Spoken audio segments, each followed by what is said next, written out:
Entre 2020 et 2022, une guerre civile a déchiré l'Éthiopie. Dans la province éthiopienne du Tigré, située dans le nord du pays, les civils ont payé un lourd tribut. Plus de 120 000 femmes ont été abusées sexuellement pendant ce conflit.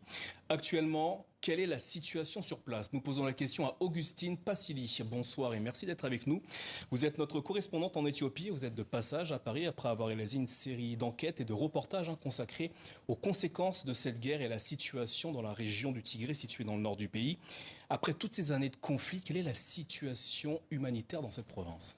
Alors, la situation humanitaire est catastrophique, surtout du point de vue de l'insécurité alimentaire, puisque plusieurs zones du Tigré ont atteint le dernier stade avant de basculer en état de famine.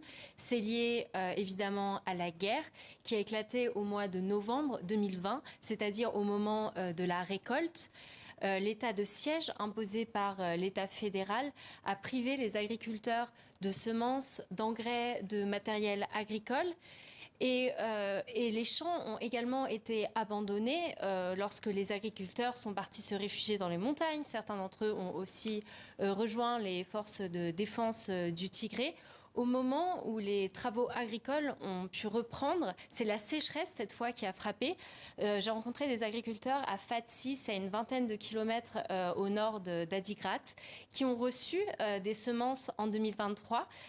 Qui les ont plantées, mais à cause de la sécheresse, ils ont perdu la plupart de leurs récoltes. Et le dernier facteur aggravant, ça a été la suspension des distributions du programme alimentaire mondial entre juin et décembre 2023. C'est une décision que les Tigréens n'ont pas compris parce qu'à ce moment-là, ils mouraient déjà de faim.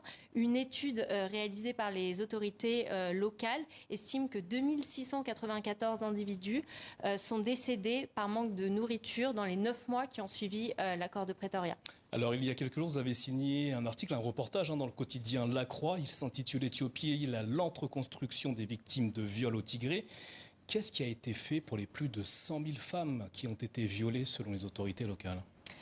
Très peu a été fait pour ces survivantes. Une représentante du gouvernement régional me disait que 90% d'entre elles n'ont reçu aucun soin.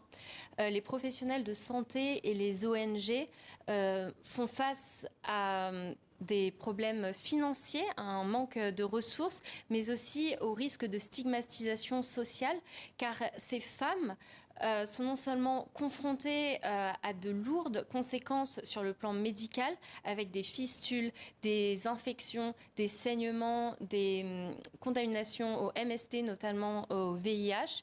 Mais en plus de cela, leur mari demande généralement le divorce, ce qui est même obligatoire si la victime est mariée à un prêtre orthodoxe.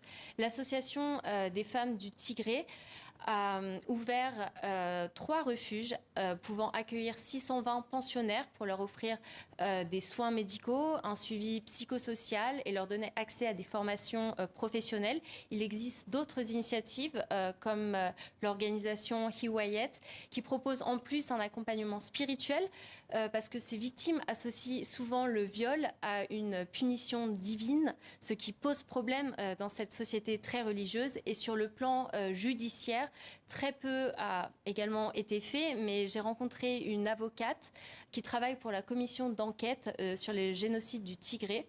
Elle a analysé 916 entretiens avec des survivantes pour le moment. Et pour elle, cela ne fait aucun doute. Les soldats érythréens, les Éthiopiens des troupes fédérales et les miliciens Amara, qui étaient tous alliés pendant la guerre, avaient comme objectif clair de détruire les utérus des Tigréennes afin d'éradiquer ce peuple. Là, vous avez évoqué les forces érythréennes qui ont été impliquées dans ce conflit. Actuellement, elles occupent encore certaines zones en Éthiopie.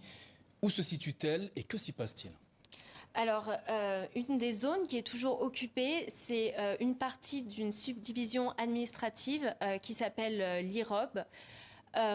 Donc c'est comme si la guerre ne s'était pas arrêtée. Les bombardements ont cessé, mais les exactions se poursuivent. J'ai rencontré une victime d'un viol collectif qui a été perpétré il y a seulement 2 mois. Les enfants qui habitent dans ces zones sont contraints de suivre les programmes scolaires érythréens et des annonces ont été faites indiquant que les jeunes allaient être obligés de rejoindre le service militaire à durée indéterminée. Et en fait, ces occupations, qui se passent aussi dans l'ouest du Tigré, empêchent le million de déplacés de rentrer chez eux. Ils survivent souvent dans des camps, dans des conditions déplorables et sont contraints de mendier. Augustine Passili, merci pour cet éclairage au sujet de la situation en Éthiopie et plus précisément dans la région du Tigré, dans le nord du pays. Merci à vous.